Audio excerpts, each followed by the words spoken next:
আবারও সুন্দরবনের জঙ্গলে বাঘের দর্শন পেলেন পর্যটকেরা, আর সেই মুহূর্তের ছবি ক্যামেরা বন্দিও করলেন। বারুইপুর পূর্ব বিধানসভার ধোসা চন্দনেশ্বর গ্রাম পঞ্চায়েতের শ্যামনগর থেকে 24 জনের একটি পর্যটকের দল গত মঙ্গলবার কুলতলির কৈখালীতে বন দপ্তর থেকে বৈধ পাস নিয়ে এমবি মা মঙ্গলচণ্ডী নামক রবিনে নৌকায় করে তারা কলস ক্যাম্পের দিকে রওনা দেয়। আজ বাড়ি ফেরার পথে বিশালক্ষী খালের পাড়ে একটি বাঘকে ঘোরাফেরা করতে দেখেন তারা। কোথায় গিয়েছিলেন? আমরা সুন্দরবন বেড়াতে গিয়েছিলাম। কোথা থেকে এসেছিলেন আপনারা? আমরা শ্যামনগর, ধোসা শ্যামনগর থেকে। কতজন?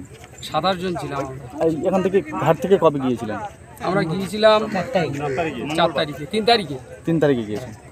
কি দেখলেন জঙ্গলে গিয়ে? বাঘ দেখেছি, তারপর কুমির দেখেছি, হরিণ দেখেছি।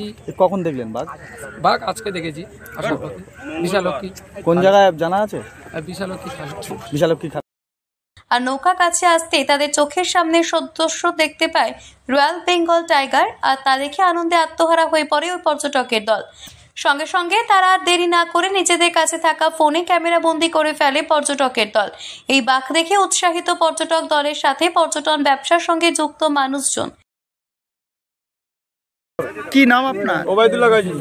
কোথা থেকে এসেছিলেন? শ্যামনগর থেকে, ধোসা শ্যামনগর থেকে। হ্যাঁ, কোথা থেকে গিয়েছিলেন আপনারা? সুন্দরবনে। কোন জায়গা থেকে? কৈখালী থেকে। হ্যাঁ, কার নৌকায় গিয়েছিলেন? রবিন। রবিনের নৌকা। তা কি দেখলেন? বাঘ দেখেছি, হরিণ দেখেছি। এই যে বাঘ দেখলেন, কতটা উৎসাহিত? ভালো, খুব ভালো লেগেছে। আগামী দিনে কি সুন্দরবনে আসবেন? হ্যাঁ। কি নাম আপনার? ওবায়দুল্লাহ গাজী। গত কয়েকদিন আগে হাটপুকুরিয়া এবং ডায়মন্ড হারবার এলাকা থেকে 22 জন পর্যটকের দল কুলতলি কৈখালী ঘুরতে এসে এই একই জায়গায় তারা বাঘ দেখতে পায়। ঠিক তার কদিন পরে আবারও আজ দেখা মিলল রয়্যাল বেঙ্গল টাইগারের। তাতেই তারা আশা করছেন শীতের মরশুমে কিভাবে দুবার বাঘের দেখা মেলায় আরও পর্যটক আসবে সুন্দরবনে। এভাবেই বারে বারে বাঘের দর্শন মেলায় সুন্দরবনের আশা পর্যটকদের ভিড় ক্রমশই বাড়বে, এমনই আশা করছেন পর্যটক ব্যবসায়ীরা। এই প্রসঙ্গে নৌকার মাঝি তিনি জানান, গতকাল এবং তার আগের দিন একাধিক জায়গায় বাঘ দেখা গিয়েছে।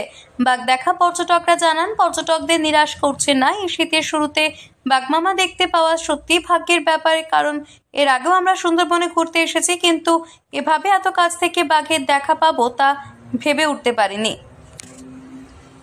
সুন্দরবনের কুলতলি থেকে সুমন সাহার রিপোর্ট, লোকাল 18 বাংলা।